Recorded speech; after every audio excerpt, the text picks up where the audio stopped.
ಓಂ ದೇವಾನಾಂ ಹೃದಯಂ ಬ್ರಹ್ಮಾಂಡವಿಂದತ.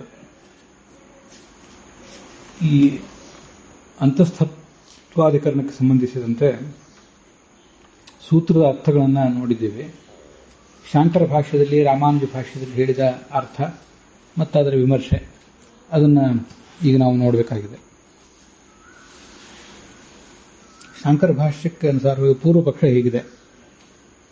ಛಾಂದೋಗ್ಯ ಉಪನಿಷತ್ತಿನಲ್ಲಿ ಯೇಷೋಂತರಾದಿತ್ಯೇ ಹಿರಣ್ಮಯ ಪುರುಷೋ ದೃಶ್ಯತೆ ಹಿರಣ್ಯಶ್ಮಶ್ರೋ ಹಿರಣ್ಯಕೇಶಃ ಆಪಾದನಖಾತ್ ಸರ್ವೈವ ಸುವರ್ಣಃ ಅಂತ ಹೀಗೆ ಅಲ್ಲೊಂದು ಮಾತಿದೆ. ಮೊದಲನೇ ಅಧ್ಯಾಯದಲ್ಲಿ ಆ ಮಾತು ಕೇಳಿ ಬರ್ತದೆ. ಸೂರ್ಯನೊಳಗೆ ಹಿರಣ್ಮಯನಾದಂಥ ಒಬ್ಬ ಪುರುಷ ಇದ್ದಾನೆ ಅಂತ ನಮಗೆ ಅನುಭವಿಸಿದ್ದಾಗಿದೆ, ಕಾಣ್ತಾನೆ. ಅವನು ಹಿರಣ್ಯಶ್ಮಶ್ರು, ಬಂಗಾರದ ಗಡ್ಡ ಮೀಸೆ ಮೊದಲಾದವುಳ್ಳವನು. ಹಿರಣ್ಯಕೇಶ, ಬಂಗಾರದ ಕೂದಲುಳ್ಳವನು. ಆಪಾದನಖ ಸರ್ವೈವ ಸುವರ್ಣ, ತಲೆಯಿಂದ ಆರಂಭಿಸಿ ಕಾಲಿನ ಉಗುರಿನವರೆಗೆ ಪೂರ್ಣವಾಗಿ ಅವನು ಸುವರ್ಣಮಯನೇ ಆಗಿದ್ದಾನೆ ಅಂತ ಹೀಗೆಲ್ಲ ಆ ಮಾತು ಇದೆ.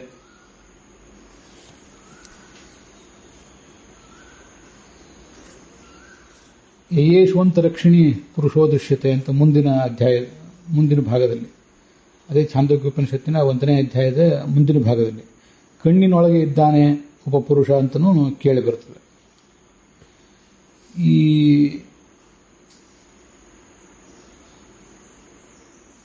ಅಲ್ಲಿ ಈ ಅದ್ವೈತಗಳು ಮಾಡುವಂತಹ ಅರ್ಥ ಹೀಗಿದೆ. ಹಿರಣ್ಯಶ್ಮಶ್ರು ಹಿರಣ್ಯಕೇಶ ಅಂತ ಹೀಗೆ ಅದರ ವರ್ಣನೆ ಇದೆ. ಯೇಷೋಂತರಕ್ಷಿಣಿ ಪುರುಷೋ ದೃಶ್ಯತೆ ಅಂತ. ಅವನು ಹಿರಣ್ಯ ಬಂಗಾರದ ಕೂದಲುಳ್ಳವನು, ಬಂಗಾರದ ಕೇಶವುಳ್ಳವನು, ಹೀಗೆಲ್ಲ ಅವನ ಆಕೃತಿಯನ್ನು ವರ್ಣನೆ ಮಾಡಿದ್ದಾರೆ. ಬ್ರಹ್ಮ ನಿರಾಕಾರ. ಬ್ರಹ್ಮನಿಗೆ ಕೇಶ, ಗಡ್ಡ, ಮೀಸಿ ಇತ್ಯಾದಿಗಳು ಯಾವುದೂ ಕೂಡ ಇಲ್ಲ. ಆದ್ದರಿಂದ ಅಲ್ಲಿ ವರ್ಣಿಸಲ್ಪಟ್ಟವನು ಯಾರು? ಕಣ್ಣಿನೊಳಗಿದ್ದಾನೆ ಅಂತ ವರ್ಣಿತನಾದವನು ಯಾರು ಅಂತ ಪ್ರಶ್ನೆ ಬಂದರೆ ಸಾಧಕನಾದಂತಹ ಜೀವನನ್ನೇ ಹಾಗೆ ವರ್ಣನೆ ಮಾಡಿದ್ದಾರೆ. ಅದರಿಂದ ಒಟ್ಟಾರೆ ಈ ಕಣ್ಣಿನೊಳಗಿರುವವನಾಗಲಿ ಸೂರ್ಯನೊಳಗಿರುವವನಾಗಲಿ ಎರಡೂ ಕಡೆ ನಾವು ವರ್ಣಿತನಾದವನನ್ನು ಕೂಡ ಈ ಬ್ರಹ್ಮ ಅಂತ ತಿಳ್ಕೊಳ್ಳೇಬಾರದು.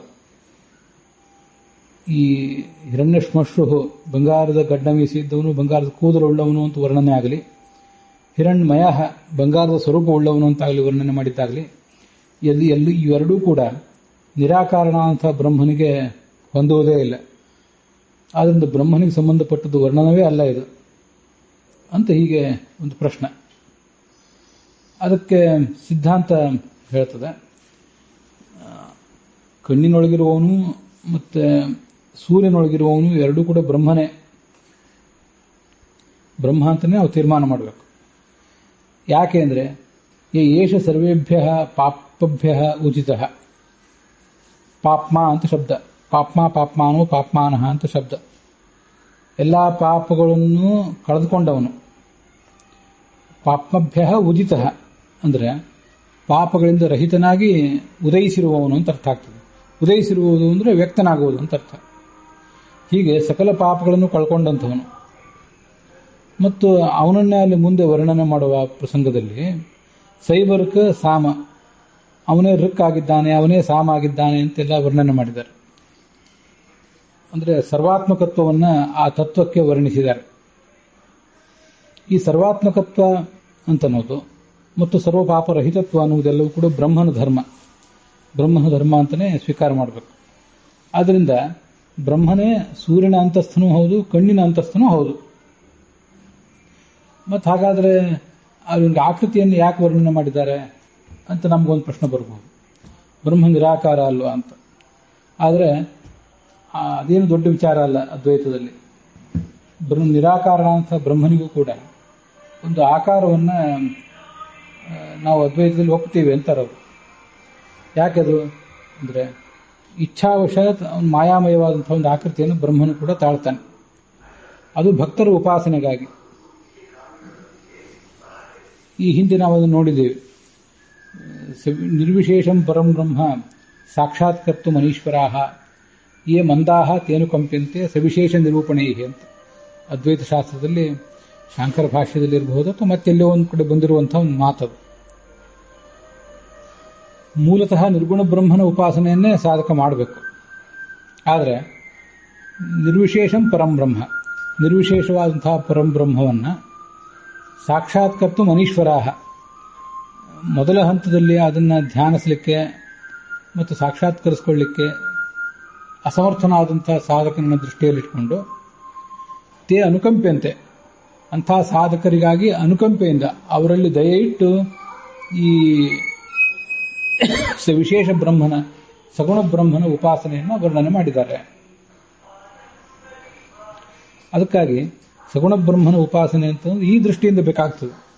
ಸಗುಣ ಬ್ರಹ್ಮ, ಸಾಕಾರನಾದ ಬ್ರಹ್ಮ, ಸವಿಶೇಷನಾದ ಬ್ರಹ್ಮ, ಇವೆಲ್ಲವೂ ಒಂದೇ ಅರ್ಥ ಹೇಳ್ತದೆ. ಹೀಗೆ ಅದೆಲ್ಲವೂ ಕೂಡ ಬ್ರಹ್ಮನದೇ ವರ್ಣನೆ. ಕಣ್ಣಲ್ಲಿರುವವನಾಗಲಿ ಅಥವಾ ಸೂರ್ಯನಲ್ಲಿರುವವನಾಗಲಿ ಅದೆಲ್ಲವೂ ಕೂಡ ಬ್ರಹ್ಮನದೇ ವರ್ಣನೆ. ಅದರಿಂದ ಇಂಥದೊಂದು ಮಾಯಾಮಯವಾದ ಆಕೃತಿ ಅವನಿಗಿರೋದ್ರಿಂದ ಅಲ್ಲಿ ಯಾವುದೇ ರೀತಿಯಾದ ದೋಷ ಇಲ್ಲ. ಅದು ಯಾರ್ದೋ ಬೇರೆ ಯಾರನ್ನೋ ಕುರಿತು ವರ್ಣನೆ ಮಾಡಿದ್ದಾರೆ ಅಂತ ನಾವಲ್ಲಿ ತಿಳಿಯಬೇಕಾಗಿಲ್ಲ ಅಂತ ಅಭಿಪ್ರಾಯ.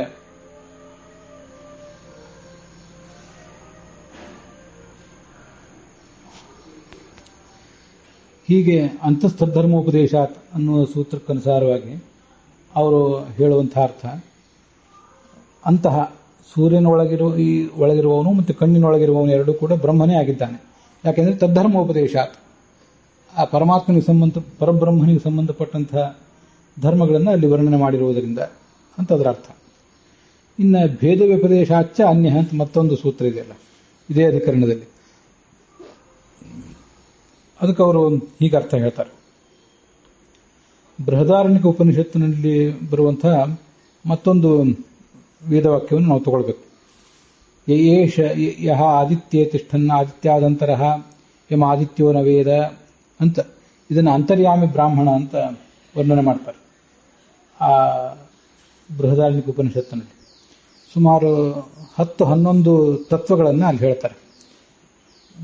ಪೃಥಿವ್ಯಾಂ ತಿಷ್ಠನ್, ಅಪ್ಸು ತಿಷ್ಠನ್, ನೀರಿನಲ್ಲಿ ಮತ್ತು ಪೃಥ್ವಿಯಲ್ಲಿ, ತೇಜಸ್ಸಿನಲ್ಲಿ, ತಮಸ್ಸಿನಲ್ಲಿ, ದಿಕ್ಕುಗಳಲ್ಲಿ, ಆಕಾಶದಲ್ಲಿ ಈ ಭಗವಂತ ಇದ್ದಾನೆ.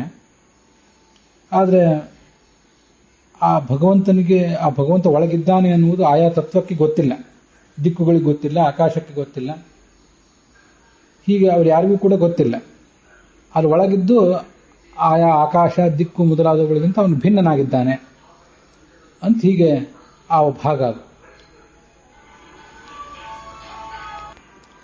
ಹೀಗಿದು ಅಂತರ್ಯಾಮಿ ಬ್ರಾಹ್ಮಣ.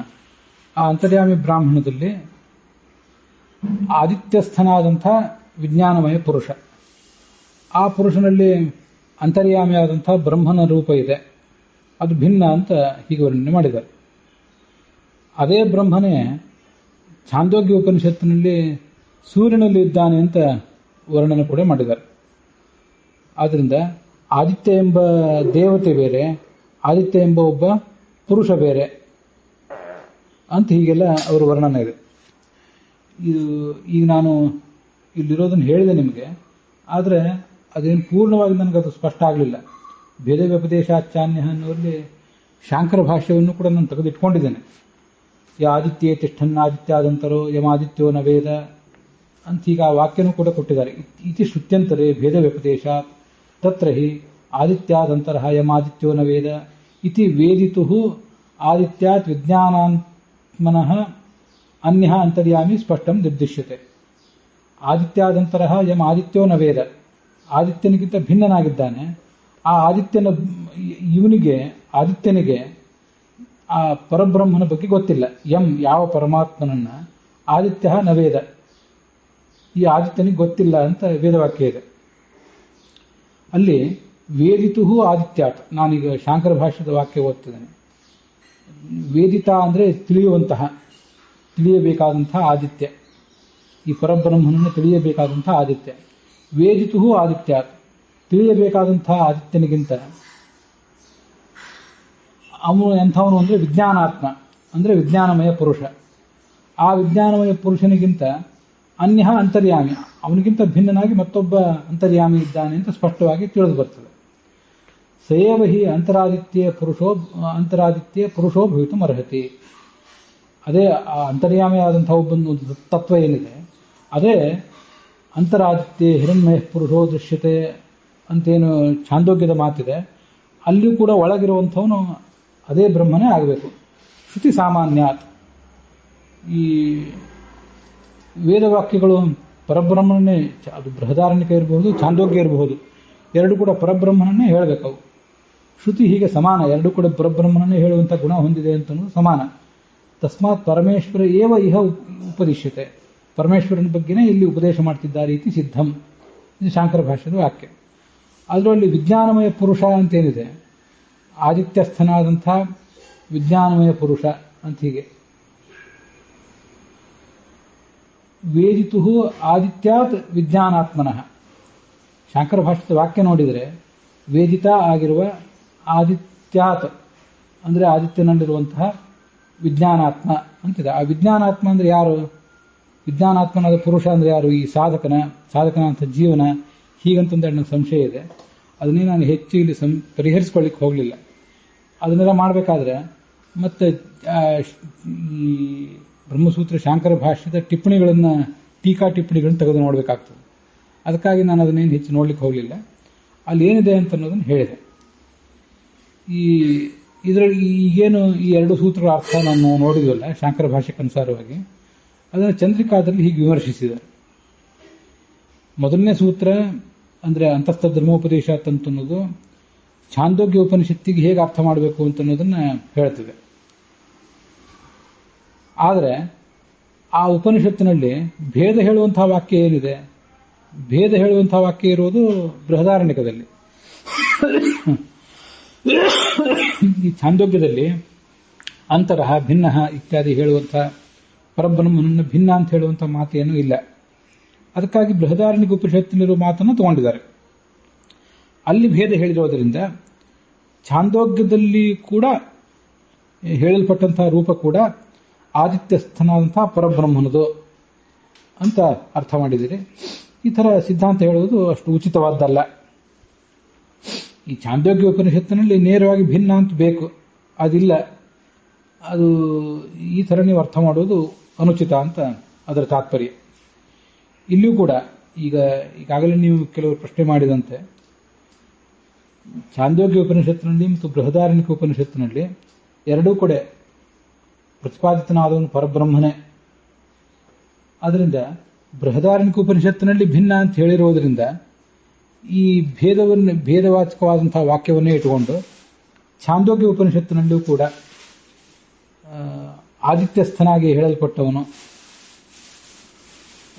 ಏನು ಇದ್ದಾನೆ ಪರಬ್ರಹ್ಮ, ಅವನು ಕೂಡ ಆದಿತ್ಯನಿಗಿಂತ ಭಿನ್ನ ಅಂತ ಅರ್ಥ ಮಾಡಿದ್ದೇನಿದೆ ಅದು ನಮಗೆ ಈ ಸ್ಥೂಲ ನೋಟಕ್ಕೆ ನಮಗೆ ಸರಿಯಾಗಿ ಕಾಣಿಸ್ತದೆ, ನಮ್ಮ ಸಿದ್ಧಾಂತಕ್ಕೆ ಅದು ಹೊಂದ್ಕೊಂಡೇ ಕಾಣಿಸ್ತದೆ. ಆದರೆ ಅದು ಯಾವ ದೃಷ್ಟಿಯಿಂದ ವಿಮರ್ಶೆ ಮಾಡಿದ್ದಾರೆ, ಅವರು ವಿಮರ್ಶೆಯನ್ನು ನಾವು ಅರ್ಥ ಮಾಡ್ಕೋಬೇಕಾದ್ರೆ ಮೂಲತಃ ಅವರೇನು ಹೇಳಿದ್ದಾರೆ ಅಂತ ಅನ್ನೋದು ನೋಡಬೇಕು ಟೀಕಾ ಟಿಪ್ಪಣಿಗಳಲ್ಲಿ. ನಾನು ಅದನ್ನೇನು ಹೆಚ್ಚು ನೋಡ್ಲಿಕ್ಕೆ ಹೋಗಲಿಲ್ಲ, ಇಲ್ಲಿರೋದನ್ನು ಹೇಳಿದ್ದೀನಿ ಅಷ್ಟೆ. ಮತ್ತೆ ಎರಡನೇ ಅಂಶ ಇದೆ, ಈ ಬ್ರಹ್ಮನಿಗೆ ರೂಪವನ್ನು ವರ್ಣನೆ ಮಾಡಿದಾರಲ್ಲ, ಹಿರಣ್ಯಶ್ಮಶ್ರು ಹಿರಣ್ಯಕೇಶ ಅಂತೇಳಿ ಅಂತಿದೆಯಲ್ಲ. ಬ್ರಹ್ಮನಿಗೆ ರೂಪ ಇಲ್ಲದೆ ಹೋದ್ರೂ ಕೂಡ ಪರಬ್ರಹ್ಮನ ಉಪಾಸನೆಗಾಗಿ ರೂಪವನ್ನ ಶಾಸ್ತ್ರ ಹೇಳ್ತದೆ ಅಂತ ಅರ್ಥ ಮಾಡಿದಿರಲ್ಲ. ಆರೋಪಿತವಾದಂತಹ ಆಕೃತಿಯನ್ನು ಉಪಾಸನೆ ಮಾಡೋದು ಹೇಗೆ? ಅದರಿಂದ ಆ ಉತ್ತರವು ಕೂಡ ಸರಿಯಲ್ಲ. ಅತಾತ್ವಿಕ ಅಯೋಗ್ಯಂ ಚ ನೋಪಾಸೀತ ಕದಾಚನ ಅಂತ ಛಾಂದೋಗ್ಯ ಉಪನಿಷತ್ತಿನ ಒಂದ್ ಕಡೆ ಮುಂದೊಂದು ಕಡೆ ಆ ಮಾತು ಬರೋದಿದೆ. ನೈವಾಸೀತ ಪರೋ ಅನರ್ಥ, ಅಚೇತನವಾದ್ದನ್ನು ಜಡವನ್ನು ಯಾವತ್ತೂ ಉಪಾಸನೆ ಮಾಡಬಾರ್ದು. ಮತ್ತು ಯಾವ ಗುಣವನ್ನ ಯಾವ ಒಂದು ತತ್ವದಲ್ಲಿ ನಾವು ಉಪಾಸನೆ ಮಾಡ್ಲಿಕ್ಕೆ ಹೊರಟಿರ್ತೀವಿ ಆ ಗುಣ ಆ ತತ್ವದಲ್ಲಿ ಇಲ್ಲದೆ ಹೋದರೆ ಅಂತಹ ಅಯೋಗ್ಯವಾದಂತಹ ತತ್ವವನ್ನು ಕೂಡ ಉಪಾಸನೆ ಮಾಡಬಾರ್ದು. ಅತಾತ್ವಿಕ ಮಿಥ್ಯಾಭೂತವಾದ್ದನ್ನು ಕೂಡ ಉಪಾಸನೆ ಮಾಡಬಾರ್ದು. ಹಾಗೆಲ್ಲ ಮಾಡಿದರೆ ಮಹಾನ್ ಅನರ್ಥ ಇದೆ, ಅಂಥ ಉಪಾಸನೆಯಿಂದ ಏನೂ ಲಾಭ ಇಲ್ಲ ಅಂತ ವರ್ಣನೆ ಮಾಡಿದ್ದಾರೆ. ರಾಮಾನುಜ ಭಾಷ್ಯದಲ್ಲೂ ಕೂಡ ಈ ಅಧಿಕರಣಕ್ಕೆ ಇದೇ ರೀತಿ ಪೂರ್ವಪಕ್ಷ ಮಾಡಿ ಸಿದ್ಧಾಂತ ಮಾಡಿದ್ದಾರೆ. ಆದರೆ ಆ ಸಿದ್ಧಾಂತ ಮಾಡಲಿಕ್ಕೆ ಬೇಕಾದಂತಹ ಯುಕ್ತಿಯನ್ನು ಮಾತ್ರ ಸ್ವಲ್ಪ ಬೇರೆ ರೀತಿಯಿಂದ ಹೇಳಿದ್ದಾರೆ. ಈ ತದ್ಧರ್ಮ ಅಂತಿದೆಯಲ್ಲ, ಭಗವಂತನ ಧರ್ಮ ಅಂತ, ಪರಬ್ರಹ್ಮನ ಧರ್ಮವನ್ನು ವರ್ಣನೆ ಮಾಡೋದು ಅಂತ. ಅದೇನೆಂದ್ರೆ ತಸ್ಯ ಯಥಾ ಕಪ್ಯಾಸಂ ಪುಂಡರೀಕಂ ಅಂತ ಪುಂಡರೀಕಾಕ್ಷತ್ವ ಅನ್ನುವಂಥ ಒಂದು ಧರ್ಮವನ್ನು ಇಟ್ಕೊಂಡಿದ್ದಾರೆ. ಆ ಪುಂಡರೀಕಾಕ್ಷತ್ವ ಅನ್ನೋದು ಪರಬ್ರಹ್ಮನ ಧರ್ಮ ಅಂತ ಅವರ ಅಭಿಪ್ರಾಯ. ಈ ಯಥಾ ಕಪ್ಯಾಸಂ ಪುಂಡರೀಕಂ ಅಂತಿದೆಯಲ್ಲ, ಅದು ಛಾಂದೋಗ್ಯ ಭಾಷ್ಯದಲ್ಲಿ ಬಂದಿದೆ, ಅದು ಛಾಂದೋಗ್ಯ ಉಪನಿಷತ್ತಿನಲ್ಲಿ ಬಂದಿದೆ. ಅದಕ್ಕೆ ಆಚಾರ್ಯರು ಕೂಡ ಏನು ವಿಶೇಷ ಅರ್ಥ ಹೇಳಿಲ್ಲ. ಈ ಪುಂಡರೀಕಾಕ್ಷತ್ವ ಅಂದರೆ ಕೆಂಪಾದಂಥ ಕಣ್ಣು ಉಳ್ಳವನು ಅಂತ ಅರ್ಥ. ಕಣ್ಣು ಉಳ್ಳವನಾಗಿರುವಿಕೆ ಅದು ಪುಂಡರೀಕಾಕ್ಷತ್ವ. ಅದು ಪರಮಾತ್ಮನ ಧರ್ಮ ಹೊರತು ಬೇರೆ ಯಾರಲ್ಲೂ, ಉಳಿದವರು ಕೂಡ ಕಮಲದಂತೆ ಕಣ್ಣುಳ್ಳವರಾಗಿರಬಹುದು, ಪರಮಾತ್ಮನಷ್ಟು ಮನೋಹರವಾದಂಥ ಕಣ್ಣುಳ್ಳವರು ಯಾರೂ ಆಗಿಲ್ಲ. ಆದ್ದರಿಂದ ಪುಂಡರೀಕಾಕ್ಷತ್ವ ಅಂತ ಅನ್ನೋದು ಆ ಪರಮಾತ್ಮನ ವಿಶೇಷ ಧರ್ಮ ಅಂತ ಅದರ ಅರ್ಥ.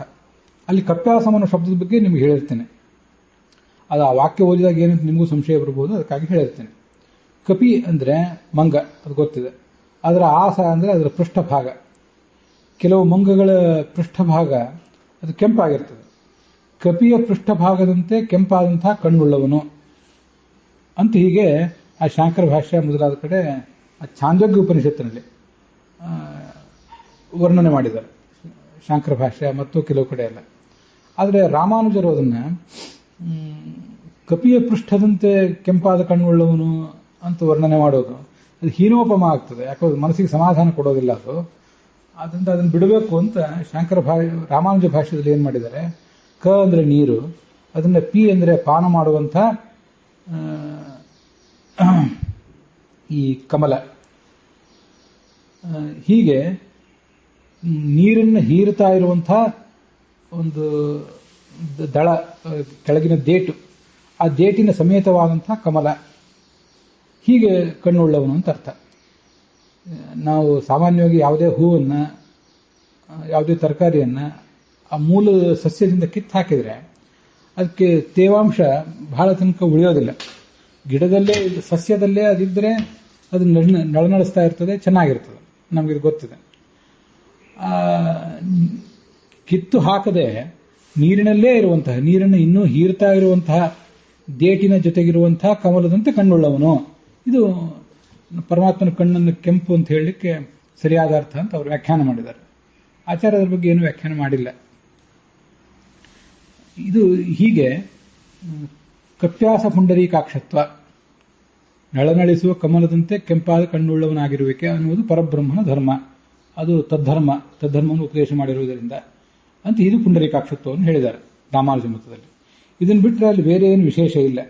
ಆದ್ದರಿಂದ ಅದ್ವೈತ ದರ್ಶನಕ್ಕೆ ಹೇಳಿದಂಥ ದೋಷ ಮತ್ತು ವಿಷಯ ವಾಕ್ಯದ ಅನೌಚಿತ್ಯ, ಯಾವ ವಿಷಯ ವಾಕ್ಯವನ್ನು ಇಟ್ಕೊಂಡು ನೀವು ಅಧಿಕರಣದ ಸೌಧವನ್ನು ಕಟ್ಟಿದ್ದೀರಿ ಅದು ಅನುಚಿತ ಅನ್ನುವ ಅದ್ವೈತದ ದೋಷ ಇಲ್ಲೂ ಕೂಡ ಬರ್ತದೆ ಅಂತ ಇವೆರಡಕ್ಕೂ ಕೂಡ ವಿಮರ್ಶೆ. ಕಪಿಯ ಆಸ ಅಂದರೆ ಆಸನ, ಅಂದರೆ ಅದರ ಹಿಂಭಾಗ, ಯಾವ ಆಸನ ಹಿಂಭಾಗದ ಮೇಲೆ ನಾವು ಕೂತ್ಕೋತೀವಲ್ಲ ಅದು, ಅದರಂತೆ ಕೆಂಪಾದ ಕಣ್ಣುಳ್ಳವನು ಅಂತ ಅಲ್ಲಿ ಬೇರೆ ಭಾಷೆಗಳಲ್ಲಿ ಮಾಡಿರುವಂತಹ ಅರ್ಥ. ಅದು ರಾಮಾನುಜ ಮತಕ್ಕೆ ಸ್ವೀಕಾರಕ್ಕೆ ಸಮಾಧಾನ ಆಗಲಿಲ್ಲ ಅವರಿಗೆ. ಆದ್ರಿಂದ ಹೀಗೊಂದು ಬೇರೆ ಅರ್ಥ ಮಾಡಿದ್ದಾರೆ. ಅಲ್ಲಿಗೆ ಈ ಭಾಗ ಸಮಾಪ್ತ ಆಗಿದೆ.